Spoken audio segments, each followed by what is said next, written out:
Imagine you're on a ship, the icy North Atlantic spray hitting your face. You're part of a convoy, a lifeline of supplies stretching across the ocean, vital for the war effort. Suddenly, the piercing shriek of a siren cuts through the air. Out of the gray mist, a German U-boat surfaces. It's a wolf pack and you're the prey. Now, what if I told you that hundreds of miles away, in a quiet English country house, a team of brilliant minds already knew this attack was coming. They knew the exact coordinates, the time, the number of U-boats, and they chose to let it happen. This isn't a hypothetical question. This was the brutal reality of the Second World War, and the terrible secret at the heart of the Enigma Code. For most of the war, the Allies were fighting blind in the Atlantic. German U-boats, communicating with an unbreakable code generated by the Enigma machine, were sinking supply ships faster than they could be built. Britain was on the verge of starvation, and the entire war effort was at risk. The Battle of the Atlantic was a war of numbers, and the Allies were losing. But in a top-secret facility known as Bletchley Park, a revolution was underway. A team of mathematicians, linguists, and engineers, led by the visionary Alan Turing, were locked in an intellectual battle against the machine. They were trying to do the impossible, break the Enigma Code. The work was painstaking, a relentless race against time. The German Navy changed the Enigma settings every single day at midnight. This meant that any breakthrough the codebreakers made was useless within 24 hours. They had to start from scratch, day after day after day. The pressure was immense. Every tick of the clock was another ship potentially lost, another life extinguished in the cold, dark water. The codebreakers, many of them young men and women barely out of university, worked in shifts around the clock, fueled by coffee, determination, and the knowledge that the fate of the war rested on their shoulders. And then, one day, they did it, through a combination of captured codebooks, ingenious mathematical theories, and the world's first programmable computer, Colossus. They broke the code. For the first time, the Allies could read the German High Command's most secret messages.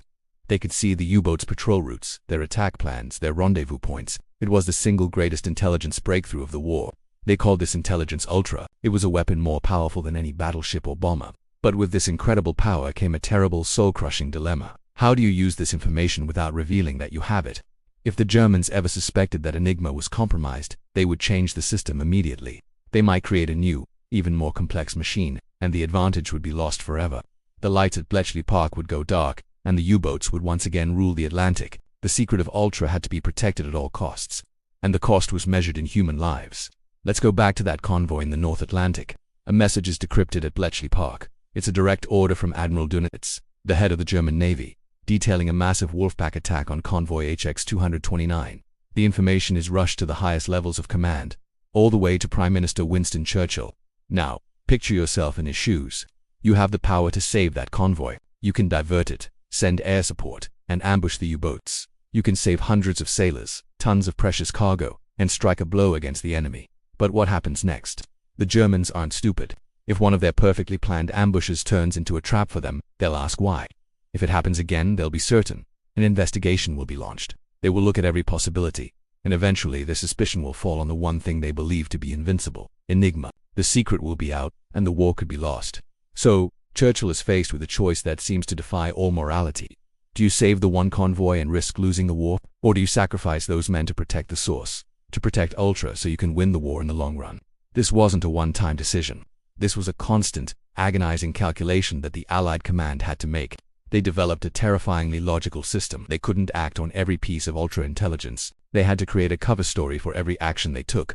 If they wanted to attack a U-boat, they'd make sure a spotter plane happened to fly over that exact location first, so the Germans would blame a lucky sighting, not a compromised code. But sometimes, there was no plausible cover. Sometimes, the intelligence pointed to an attack so massive and so specific that any Allied intervention would be a dead giveaway. In these moments, they had to make the ultimate sacrifice. They had to consciously and deliberately allow an attack to proceed. They had to sit in their offices, with the decrypted German orders on their desks, and listen to the radio reports as ships they could have saved were torpedoed and sent to the bottom of the sea. They knew the names of the ships, the cargo they carried, and the approximate number of men on board, and they did nothing. Let's think about the different perspectives. For the sailor on that doomed convoy, his final moments are filled with terror and confusion. He trusts his commanders are doing everything they can. He dies believing he was a victim of the fortunes of war, never knowing his fate was sealed in a London office days before.